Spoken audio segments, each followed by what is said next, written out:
তো হ্যালো বন্ধুরা, স্বাগতম আপনাদের প্রিয় ইউটিউব চ্যানেল মাটি ও মানুষ টিভিতে। আজকের ভিডিওটা খুব গুরুত্বপূর্ণ, বিশেষ করে যারা ভোটার, যাদের নাম ভোটার লিস্টে আছে বা যাদের নাম নিয়ে সমস্যা রয়েছে।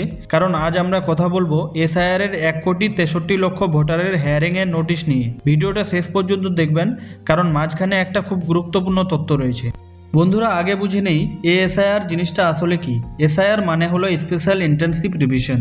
এই প্রক্রিয়ার মাধ্যমে ভোটার লিস্ট আবার নতুন করে যাচাই করা হয়। কে সত্যিকারের ভোটার, কে স্থানান্তরিত, কে মারা গেছেন, কে ডুপ্লিকেট। এই কাজটাই এখন জোর কদমে চলছে। 1,63,00,000 ভোটার কারা? নির্বাচন কমিশনের তথ্য অনুযায়ী প্রায় 1,63,00,000 ভোটারকে এসআইআর এর আওতায় আনা হয়েছে। এই ভোটারদের মধ্যে রয়েছেন যাদের তথ্য অসম্পূর্ণ, যাদের ঠিকানা নিয়ে সমস্যা, যাদের নাম নিয়ে আপত্তি উঠেছে, এবং এই কারণেই আসছে হেয়ারিংয়ের নোটিশ। হেয়ারিংয়ের নোটিশ মানে কি? অনেকেই ভয় পাচ্ছেন। নোটিশ মানেই বুঝি নাম কাটা। এটা একদমই নয়।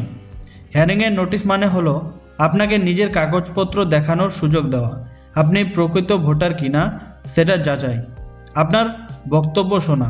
এটা আসলে আপনার অধিকার। নাম বাদ গেলেও কি নোটিশ আসবে? এখন সবচেয়ে বড় প্রশ্ন, যদি কারোর নাম খসড়া ভোটার লিস্টে না থাকে তবুও কি নোটিশ আসবে? উত্তর হলো হ্যাঁ, আসতে পারে। কমিশন স্পষ্ট করে জানিয়েছে, ইলেকশন কমিশন কি জানিয়েছে, খসড়া লিস্টে নাম থাকুক বা না থাকুক, যদি আপনার নামে কোনো আপত্তি বা যাচাই থাকে তাহলে হেয়ারিংয়ের নোটিশ আসতেই পারে। নোটিশ এলে কি করবেন? এখন প্রশ্ন, নোটিশ এলে কি করবেন বা কি করব আমরা নোটিশ যদি আসে? বন্ধুরা, খুব মনোযোগ দিয়ে শুনুন। নোটিশ পেলে অবশ্যই যাবেন এবং সঙ্গে রাখবেন ভোটার কার্ড, আধার কার্ড, ঠিকানার প্রমাণ, পুরো ভোটার লিস্ট স্লিপ যদি থাকে। নোটিশ উপেক্ষা করলে কিন্তু সমস্যা হতে পারে। কারা সবচেয়ে বেশি সতর্ক থাকবেন? বিষয় হচ্ছে এখন কারা বেশি সতর্ক থাকবেন? যারা অন্য জায়গায় ভাড়া থাকেন, যাদের ভোটার কার্ড অন্য জেলায়, যাদের নাম আগে একবার বাদ পড়েছে, যারা নতুন ভোটার। আপনার জন্য এই হেয়ারিং খুব গুরুত্বপূর্ণ। একদম ভয় পাবেন না। আমি আবার বলছি, এই হেয়ারিং কোনো শাস্তি নয়, এটা আপনার ভোটার অধিকার বাঁচানোর সুযোগ।